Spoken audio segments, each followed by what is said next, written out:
Hello and welcome to World Talks with me, Ashim Kumar. Japan is undertaking its biggest intelligence reform since World War II, creating a centralized national intelligence bureau to counter growing threats from China, Russia and North Korea. As Tokyo strengthens its security architecture, questions remain over Russian espionage, democratic oversight and Japan's evolving role in the Indo-Pacific. To lay this out for us, we're joined by Professor Jagannath Panda. He's Director, Stockholm Center for South Asian and Indo-Pacific Affairs. Professor, welcome back to TVP World. Thanks for taking time. Hi, thank you very much. Pleasure to be here. So tell us, Professor, what's going on? Has Japan never had any intelligence services, or not since World War II?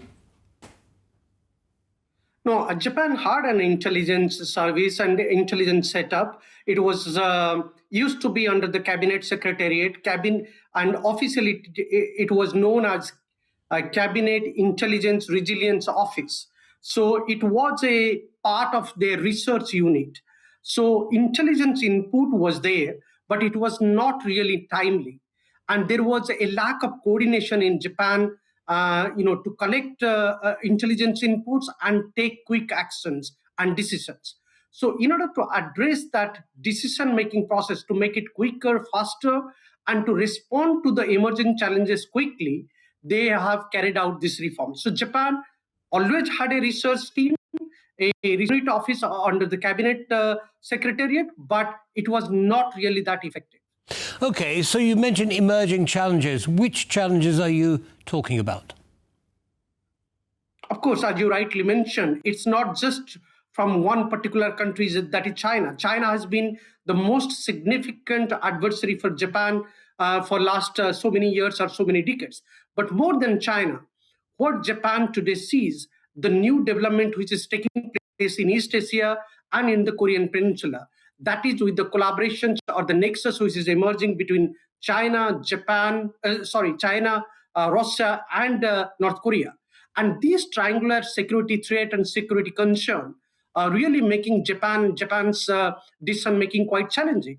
And in order to address those, what we have seen, Prime Minister Takaichi carrying out a number of reforms mechanisms, not only in the intelligence unit, but also in the defense modernization program, in the bureaucratic setup, in the effective management of the decision-making process.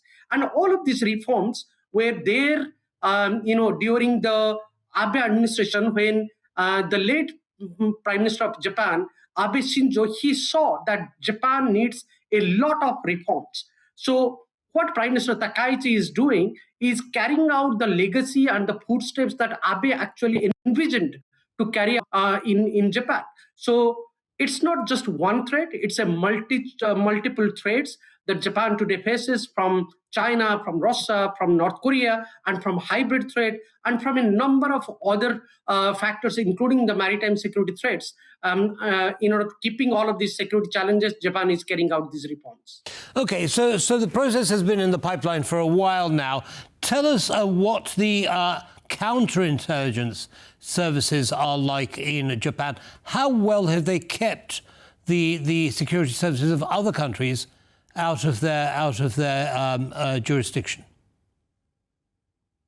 I would say that it has been quite effective all this while, because as a alliance partner of the United States, Japan has been quite effective as a partner and as a power to negate the spy and the intelligence units from foreign countries. But what is becoming more challenging for Japan is the new kind of challenges. And the new kind of security threats that is arising from cyber security to espionage. So these new intelligence bureau and intelligence council that has been set up, it is aimed to take faster intelligence fusion, better crisis management, and to also prepare better for counterintelligence operations. In fact, all of this being carried out in consultation with United States of America and some of the allies partner that Japan enjoys confidence. So this is in order to create a better alliance cooperation and to protect its economic security, particularly when it comes to semiconductor unit, AI, quantum technology, critical infrastructure. So in an AI age and also in a data-driven age, Japan is facing all these new challenges to protect its infrastructure. So as a result, what we are seeing that these reforms are being carried out in order to keep the future as a securing future. And therefore, we are seeing these reforms are not only being carried out single-handedly. In fact, these reforms are being carried out in order to maintain a momentum and complementarity with defense modernization, with security reforms mechanisms that Prime Minister is carrying out for some time now. How would you, because here we are in Europe, how would you characterize the intelligence network and the quality and strength of it in the Asia-Pacific region? We hear relatively little about that area, in Central Europe. How would you describe it? I think what has happened in Europe over the last 4 to 5 years, particularly after Russian attack on Ukraine, a lot of Indo-Pacific powers has drawn lessons, and rightfully Japan.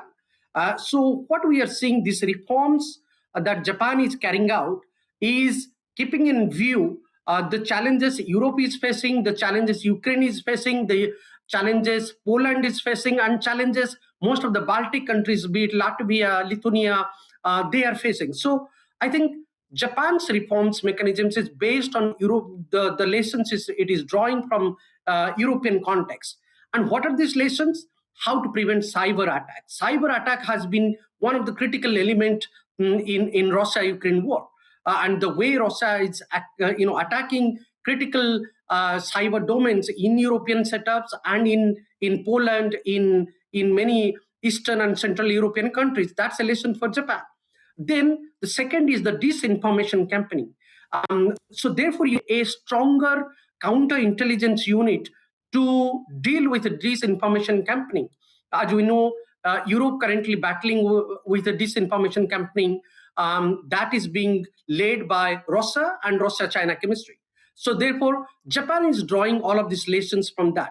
And also there are other, critical lessons that also Japan is drawing from Philippines in Southeast Asia. For example, legal and gray zone tactics.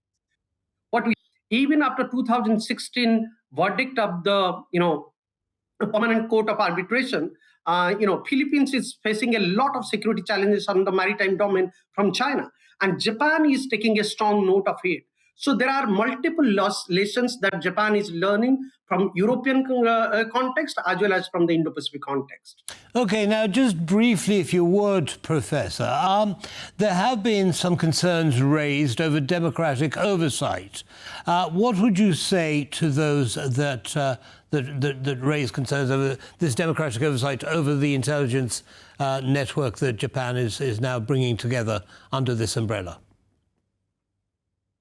Well, democratic countries is all about debates. And, when you carry out this kind of reforms, administrative reforms particularly, there is definitely opposition parties or the non-ruling parties. They have logics to, allege the government that it is all about centralization of power, trying to make control of the situation or control of the administrative setups in the countries.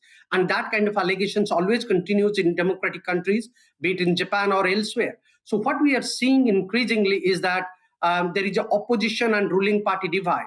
But I'm pretty sure that as long as Prime Minister Takaichi is there and LDP is in power in Japan, Japan will continue to proceed with a lot of administrative reforms, be it on the security side, on the defense side, or on the administrative side, including the administrative and intelligence reforms.